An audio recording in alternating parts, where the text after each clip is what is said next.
बिहार में इस साल असेंबली इलेक्शंस हैं। बिहार में इस साल विधानसभा चुनाव है।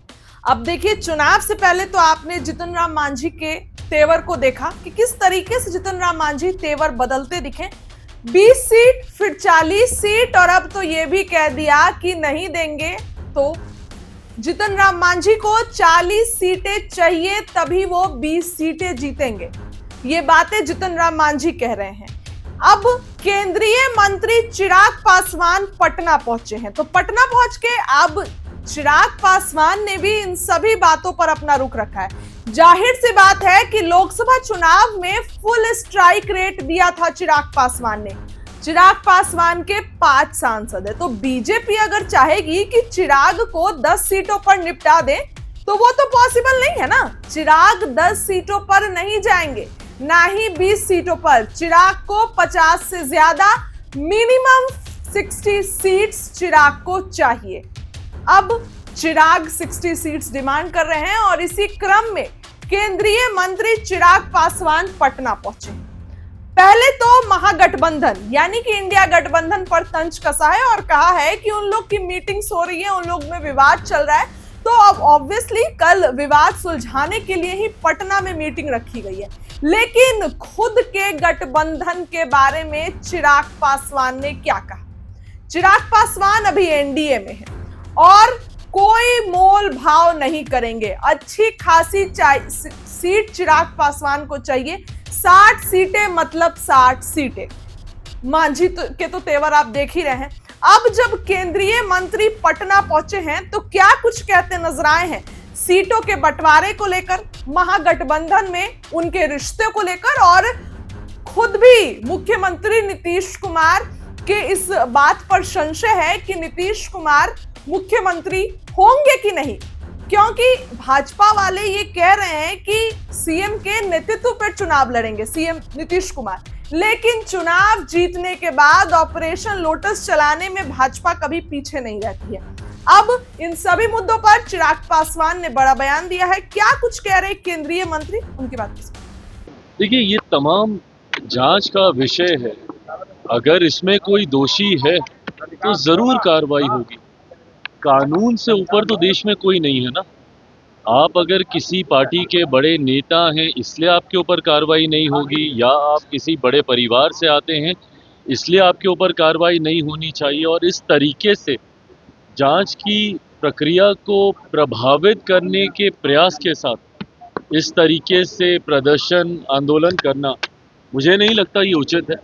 जांच हो, अगर आप दोषी नहीं है तो आपको डरने की जरूरत नहीं है। बट हाँ, अगर आप दोषी हैं तो भले आप कोई भी हों, कितने भी बड़े परिवार से आप रिश्ता रखते हो या पार्टी में आप किस पद पर हो, कार्रवाई जरूर होगी, सजा जरूर मिलेगी। कल इंडिया अलायंस की बैठक होनी है पटना में, लेकिन कल इंडिया सीटों को लेकर के नतीजे नहीं देखने को मिले, ना ही बैठक होगी। कल इंडिया अलायंस की बैठक होनी है। हाँ तो ठीक है, करें बैठक भाई, क्योंकि इन लोगों के बीच में तो बहुत ही विवाद है।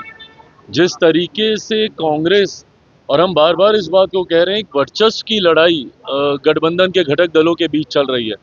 राजद जिस तरीके से अपने आप को एसर्ट करने का प्रयास कर रही है, अपने चेहरे को आगे करने का प्रयास कर रही है, उसी तरीके से कांग्रेस भी अब ना सीटों को लेकर कोई समझौता करने के मूड में दिख रही है और ना ही सीएम पेस में अपने आप को रेस से बाहर करना चाह रही है। ऐसे नेताओं के साथ उन्होंने गठबंधन या उनको अपने साथ शामिल करने की सोच रखी है, जिससे राजद को लंबे समय से ऐतराज रहा है। जिस तरीके से पप्पू यादव जी भी इनके अधिवेशन में वहाँ पर गए, वहाँ पर बातचीत हुई, ये तमाम चीज़ें दर्शा रहा है कि कहीं ना कहीं सब कुछ ठीक तो नहीं है। तथाकथित महागठबंधन या इंडिया अलायंस जो भी है, सब कुछ वहाँ पे ठीक नहीं है। तो ऐसे में कल अगर इनकी बैठक होगी, मुझे लगता है आपस के विवाद को ही ये लोग सुलझा लें, वही बहुत बड़ी बात होगी। But having said it all, मैं इस बात को कहता हूँ कि कितनी भी मेहनत कर लें, कितना भी प्रयास कर लें, जिस तरीके से एनडीए अलायंस आज की तारीख में मजबूती से आगे बढ़ रहा है, जिस तरीके से एकजुटता हम लोगों के गठबंधन के 5 दलों के बीच में है, और ये अपने में एक स्ट्रॉन्ग विनिंग अलायंस है। जिस तरीके से हमारे देश के प्रधानमंत्री बार बार बिहार आने का वो काम कर रहे हैं। लोकसभा के दौरान किए गए अपने वादों को पूरा करने का काम कर रहे हैं। आदरणीय गृह मंत्री जी जब आते हैं उस वक्त हम लोग एनडीए के पांचों दल एक साथ बैठते हैं, तो जहां एक तरफ हमारी ताकत एक बड़ी जीत की ओर हम लोगों को अग्रसर कर रही है, तो वहीं दूसरी तरफ बिखरा हुआ विपक्ष स्वयं अपने आप को तबाह करेगा। ये आने वाले परिणामों में देखने को मिलेगा। एनडीए को छोड़ दिया है, तो कोई हाँ? आपने कहा है कि एनडीए से मुक्ति दिलाएंगे प्रदेश में। क्या तेजस्वी यादव ने कहा है कि एनडीए से मुक्ति दिलाएंगे बिहार को। ये ऐसी बड़ी बड़ी बातें ये लोग ना जाने कितने चुनाव से लोग कर रहे हैं। लोकसभा के चुनाव में हर बार ये लोग ऐसे ही बड़े बड़े दावे करते हैं। क्या हुआ, कितनी सीटें जीत पाए ये लोग, कितने पे लड़े थे और कितनी जीते, ये भी ये लोग देख लें। तो ऐसे में बातें करने से नहीं होगा। है क्या आपके पास जनता के बीच लेके जाने के लिए? 90 का वो दशक जहाँ पे अपराध और भ्रष्टाचार चरम सीमा पे था, क्या है आपकी बिहार को लेकर सोच, बताए ना। जिस दल के पास सोच नहीं, जिस गठबंधन के पास कोई विजन नहीं, बिहार को कैसे आप विकसित बनाएंगे? आप ही की वजह से बिहार आज बर्बादी की कगार पर आकर खड़ा हुआ है। ऐसे में जनता आपके ऊपर क्यों विश्वास करेगी? और जनता आपके ऊपर विश्वास नहीं करती, इसीलिए बार बार आपका गठबंधन राष्ट्रीय स्तर से लेके अलग अलग राज्यों में हार का उनको सामना करना पड़ता है। आप बता दीजिए महाराष्ट्र में किस तरीके से इन लोगों का गठबंधन हारा, हरियाणा में किस तरीके से, दिल्ली में जिस तरीके से इन लोगों की हार हुई। विपक्ष आज की तारीख में कम से कम जनता के बीच अपना विश्वास पूरी तरीके से खो चुका है। ये लोग अलग अलग विषयों को लेकर मुद्दा बनाते हैं, वक्त को लेकर दुनिया भर का ये लोग आंदोलन करने का काम करते हैं। जब ये विषय आता है, क्यों नहीं इनके कोई बड़ा नेता जाके सदन में बोलता है? जब ये वक्त की जब बात चल रही थी, राहुल गांधी जी, प्रियंका गांधी जी, इन लोगों ने तो बोलना तक जरूरी नहीं समझा।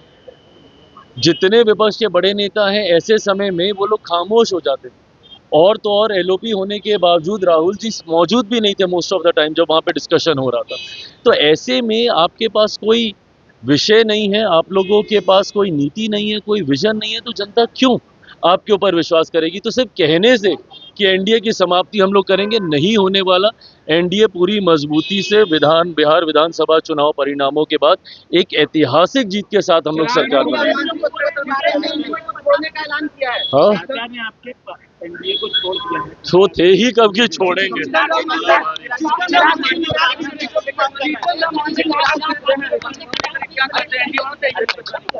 हाँ? नहीं, ये तो अभी कोई चर्चा का विषय ही नहीं है। ये कोई चर्चा का विषय नहीं है। 40 सीट मांग रहे हैं सरकार ने कि हमको लोकसभा में अपनी बातें रखने का हक अधिकार हर किसी को है, बट ये सार्वजनिक मंच पे की जाने वाली चर्चाएं नहीं है। गठबंधन के भीतर चर्चा होगी, जिसका जितना हक अधिकार सम्मान के साथ उनको दिया जाएगा। निशान का